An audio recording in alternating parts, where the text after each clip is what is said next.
بسم اللہ الرحمن الرحیم۔ السلام علیکم ورحمۃ اللہ وبرکاتہ۔ حاضرین و ناظرین، اللہ تبارک و تعالیٰ نے جو دین ہمیں عطا فرمایا ہے، یہ دین کامل و مکمل دین ہے۔ اس دین میں عبادات بھی ہیں، ایمانیات بھی، معاشرت بھی، معاملات بھی، اخلاق اور کردار بھی۔ اللہ تبارک و تعالیٰ نے جن نبیوں کو اس دنیا میں بھیجا، ان نبیوں نے اپنی زندگی میں مختلف کام کر کے بتایا کہ دین میں یہ کام بھی ہے اور یہ کام بھی اور یہ کام بھی۔ حضرت موسیٰ علیہ السلام کی زندگی کا ایک واقعہ ہم آپ کو بتاتے ہیں کہ جب حضرت موسیٰ علیہ السلام مصر سے مدین چلے، مدین ملک شام کا ایک شہر ہے، جب وہاں پہنچے، بڑی دور کا سفر طے کر کے گئے تھے، جب وہاں پہنچے تو دیکھا کہ لوگ اپنی اپنی بکریوں کو کنویں سے پانی پلا رہے ہیں، اور اسی وقت دو عورتیں، دو لڑکیاں اپنی بکریوں کو سمیٹے کھڑی ہیں اور روک رہی ہیں ان بکریوں کو دوسروں کی بکریوں سے ملنے سے۔ حضرت موسیٰ علیہ السلام ان دو بچیوں کے پاس، لڑکیوں کے پاس گئے اور پوچھا، ما خطبکما، کیا بات ہے تمہاری، کیا حالت ہے؟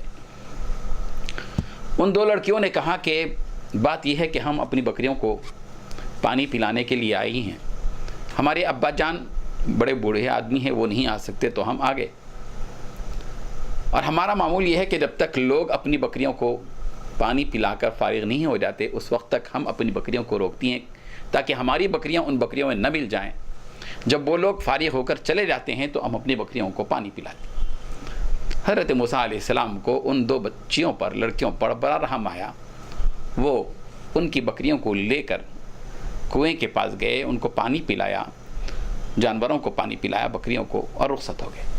ان کو حوالے کیا اور آ کر ایک درخت کے سائے میں بیٹھ گئے اور اللہ تبارک و تعالیٰ سے کہا، رب انی لما انزلت الی من خیر فقیر، پروردگار جو کچھ کہ آپ میری طرف خیر عطا فرمائیں گے، خیر نازل کریں گے، میں اس خیر کا محتاج ہوں۔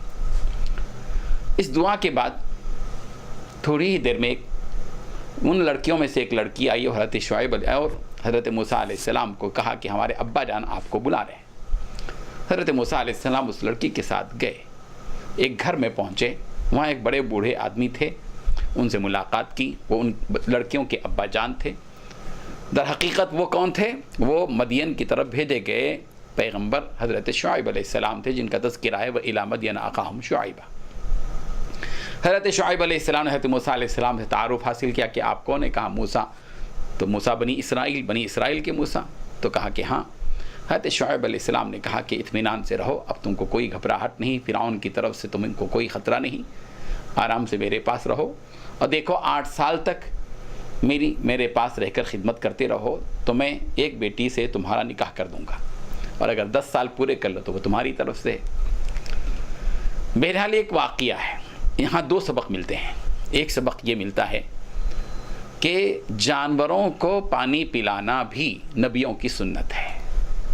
جب جانوروں کو پانی پلانا نبیوں کی سنت ہے، یعنی نبیوں نے جانوروں کو پانی پلانے کا عمل کر کے بھی لوگوں کو بتایا ہے، آنے والی نسلوں اور قوموں کو، کہ یہ بھی ایک نیک کام ہے، یہ بھی عبادت ہے۔ تو دوسری طرف ایک سبق یہ بھی ملتا ہے کہ حضرت موسیٰ علیہ السلام نے بکریوں کو پانی پلایا، ایک امداد کی، ایک مدد کی، لیکن ایک مدد نے ربانی اور آفاقی مدد کو کھینچ لایا، اور حضرت موسیٰ علیہ السلام نے جانوروں کو پانی پلایا، رخصت کر دیا، ان بچیوں کی مدد کی، سائے میں آ کر جو دعا کی تھی کہ پروردگار جو کچھ میری طرف خیر اتارے میں اس کا محتاج ہوں۔ اللہ تبارک و تعالیٰ نے اس مدد کی وجہ سے، جو حدیث میں فرمایا گیا کہ جو کوئی اپنے بھائی کی مدد میں ہوتا ہے اللہ تعالیٰ اس کی مدد میں ہوتے ہیں۔ اللہ تعالیٰ نے حضرت موسیٰ علیہ السلام جیسے نووارد مسافر کے لیے، جن کا کوئی ٹھکانہ مدین میں نہیں تھا، مصر سے آئے تھے، گرفتاری کا خطرہ تھا، وارنٹ جاری ہو چکا تھا. ایسے وقت میں حضرت موسیٰ علیہ السلام کو مدین میں 8 سال تک کے قیام کا انتظام اللہ تعالیٰ نے کر کے بتلا دیا. یاد رکھو جب تم دوسروں کی مدد کرو گے تو ہم تمہاری مدد کریں گے. اللہ تبارک و تعالیٰ ہم سب کو عمل کی توفیق عطا فرمائے اور پیاسوں کو پانی پلانے کی کا جذبہ ہم سب کے دلوں میں پیدا فرما دے. وآخر دعوانا الحمد للہ رب العالمین.